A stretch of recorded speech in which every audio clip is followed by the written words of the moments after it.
November 22nd, 1963, no one who was old enough will ever forget where he or she was on the day John F. Kennedy died, and no one's memories are more vivid than the news people who covered the event. We just have a report from our correspondent Dan Rather in Dallas that he has confirmed that President Kennedy is dead.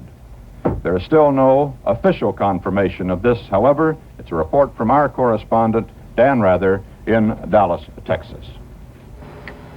Walter, we have some additional film taken at and near Parkland Hospital where President John Kennedy died. This film is in rough cut form. These are some of the witnesses in the area of the shooting. There was a great deal of disbelief at first that the president had even been shot, and even more disbelief that he was dead. Dan Rather joins us this morning. Good morning. Good morning, Harry. You were not on the grassy knoll. You were just on the other side of the railroad tracks Right. as the motorcade was supposed to come that way. When did you know that something was wrong? As soon as I saw what I thought was the president's limousine, school book depository, grassy knoll in front of it, inside of it, triple overpass, the railroad. I was just the other side of the triple overpass. The president's limousine, what I thought was the president's limousine, I wasn't absolutely sure, came by kind of in a blur. It seemed to be taking a wrong turn. I now know that it was going to Parkland Hospital. I thought I saw Mrs. Kennedy, but I couldn't be sure. There was a sense that there was something wrong. So I ran to the top and over the overpass. As soon as I got to the top of the overpass, I could see the grassy knoll area and the school book depository. There was a cyclone of confusion and chaos there. Some people on the ground, fathers covering their children with their own bodies. And I knew, boom, I mean, something really big has happened here. Looked quickly for a phone and didn't see any. This was 1963, mind you, there's not a phone on every corner. And I raced back to our affiliate station, KRLD Television at that time. It was about 4.5 blocks away. I don't think that Florence Joyner could have beaten me back to the station that day because I knew something was wrong. And as soon as I got the police radios up, then there was, the picture began to form. When did you get, you got on the phone, you started hitting the phones, you called Parkland, you called around. When did you get a sense that, how did you find out the president was dead? Well, very quickly, because I was lucky enough to get through to the Parkland Hospital switchboard before the tidal wave of calls hit them. And in fairly quick order, the switchboard operator at the hospital said that the president was dead, but how would she know? A surgeon who said he was in the room when the president was brought in said the president was dead. Fortunately, 2 priests came very quickly, and I talked to one of the priests, and the priest said he was dead. The head of the hospital said the president was dead. I had spent my repertorial apprenticeship working the police beat, and I knew then that what we had, unfortunately, was a dead president. Went on the air with that at CBS, and it was 17 minutes before it was confirmed officially. Did your... Longest 17 minutes of my life in a lot of ways, because once we reported, there wasn't any doubt in my mind. I was sure. I get paid to be sure. But I remember a couple of conversations along the line while we were waiting for the official announcement. The government knew the president was dead, but they were trying to get the announcement together. They said, well, are you sure? And I said, yes, I'm sure. And then it was, well, are you sure you're sure? And yes, I'm sure, I'm sure. There wasn't any doubt about it. He was dead, we knew it. This documentary that you and Perry Wolf put together that'll be on tonight, looking back at the more than 50 hours of coverage, continuous coverage, we saw things during those 50 hours that we never thought possible. We're going to take a little look at a clip, and we'll reflect on that in just a second. We are now switching to Dallas, where they are about to move Lee Oswald.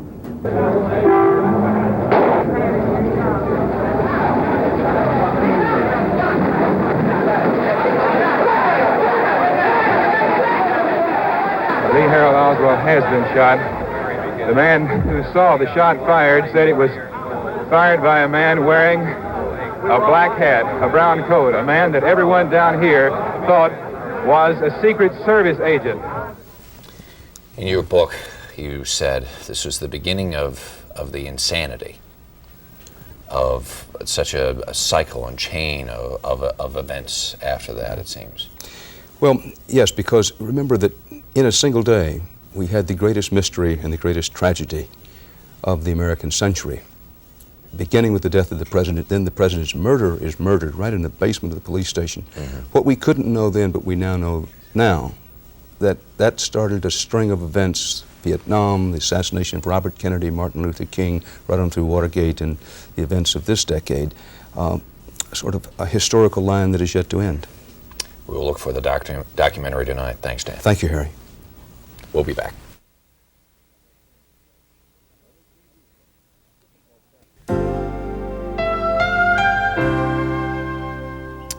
Dan Rather is here with us this morning, and Robert Krulwich and Mark McEwen. And one of the stories that we didn't get a chance to talk about just a couple of minutes ago was the Zapruder film. It was you and KRLD and CBS that sniffed the thing out. Nobody else even knew it existed. And you actually got a chance to see it in a lawyer's room. That's right. And we're in the middle of one of the first great bidding wars. Well, as it turned out, it wasn't much of a bidding war because Life magazine put in a preemptive bid of about $500,000. This is $1963, mind you. But that's true. Keep in mind that nobody knew what had happened in the assassination until we said, let's find some film. We were thinking mostly in still pictures, but Zapruder had 8mm film, Eastman Kodak. We got them to open up a lab, process it. We go in the lawyer's office. Zapruder, wisely for him, got a hold of a lawyer. The lawyer says, look, we're going to go in the room. We help set up the projector. You're going to get one look, and then we're going to take bids. We went in the room, and boom, off the wall, it was projected onto the wall, came this incredible 20-some-odd seconds, the heart of which was about 18 seconds. And we saw for the first time what had happened to the president. It became very clear that, unfortunately, it's not a good subject, but his head was blown off. And then when he died from that moment, he was dead. I practically took the hinges off the door, getting out of there, to go back to the station to describe what I had seen. For the moment, never mind the film, let's don't get to talk about money, and describe what I'd seen. That was one of the, weekend of never-to-be-forgotten moments. That certainly was one. When I got back to the lawyer's office after describing it several times on the air, and I said, now let's talk about the bidding. He said, well, it's over. And I said, well, I thought we were going to have a bid. He said, well, Life magazine has already bought it. Dick Stolley, who later founded People magazine and did some other things for Life, was sitting there looking like the deacon with 4 aces because he had told them that had bought it. It was signed, sealed, and delivered. So we were not able to show the film that weekend. I often think what would have happened had we shown the film, but it's one of those, well, might have been because we didn't. And as it turns out, they took it back to put it in the magazine, and they put it in frame by frame by frame and ended up losing a frame, and there's all kinds of controversy over that. Yes, and it became a star-crossed bit of film that Life eventually gave it away to get rid of it. It caused them so much trouble. Right. It is about the I saw it about a day ago, or maybe it was when Perry was working on the film, and I looked at the Life pictures. I was like 16 or 15 or something, and I studied them, but I had no idea how completely horrible it. Did television actually show you what the whole full content of the Zapruder film? Not at the time, because Life wouldn't let us have the film. They had bought it and they kept it exclusively. We begged them. I literally begged them myself. But it was a while before the film was ever shown on television. It was not shown that weekend, but I saw it as soon as it came out of the processor. Saw it, and it was, it's just one of those things. You say, my God, is this true? Can this be happening? Yeah. Dan, you've covered a lot of stories in your career. Where does this story stack up amongst Well, it stands by itself. Every reporter prays, God, give me the big story. And then you get greedy and you pray behind that, if you do, God, please let me be good on the big story. But you never get a story like this one. Dan, thanks a lot. Thank you. 29 after the hour, we'll be back.